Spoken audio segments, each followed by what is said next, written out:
தடை செய்யப்பட்ட விடுதலை புலிகள் அமைப்பை மகிமைப்படுத்தும் வகையில் பாடல்களை பாடியதாக கைது செய்யப்பட்ட சந்தேக நபர் தொடர்பில் சமூக ஊடகங்களில் பரப்பி வரும் தகவல்களுக்கு இலங்கை போலீசார் விளக்கம் வழங்கியுள்ளனர். பொழுதுபோக்கு நிகழ்வுகளில் பாடல்கள் பாடுவதற்கு முழுமையான தடை விதிக்கப்பட்டுள்ளதாக சமூக ஊடகங்களில் பரப்பி வரும் தகவல்கள் பொய்யானவை மற்றும் தவறாக வழிநடத்துபவையாகும் என போலீசார் தெரிவித்தனர்.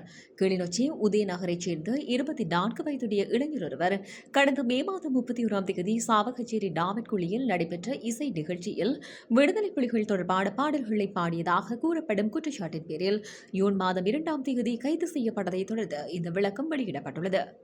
யாழ்ப்பாணம் பிராந்திய குற்றப்புலனாய்வு பிரிவினர் மேற்கொண்ட விசாரணையில் நிகழ்ச்சியில் பாடப்பட்ட 2 பாடல்களை சந்தேக நபர் தொகுத்து திருத்தியதுடன் அவற்றை விடுதலை புலிகள் அமைப்பை மகிமைப்படுத்தும் வகையில் தனது சமூக ஊடக கணக்கில் பதிவேற்றியிருந்தது கண்டறியப்பட்டதாக போலீசார் தெரிவித்தனர்.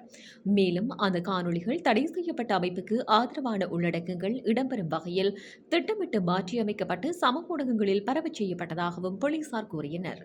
சந்தேக நபர் பயங்கரவாத தடுப்புச் சட்டத்தின் கீழ் ஜூன் 3ஆம் தேதி சாவகச்சேரி நீதவான் நீதிமன்றத்தில் முன்னிலைப்படுத்தப்பட்டதுடன் ஜூன் 17ஆம் தேதி வரை விளக்கமறியலில் வைக்கப்பட்டுள்ளார்.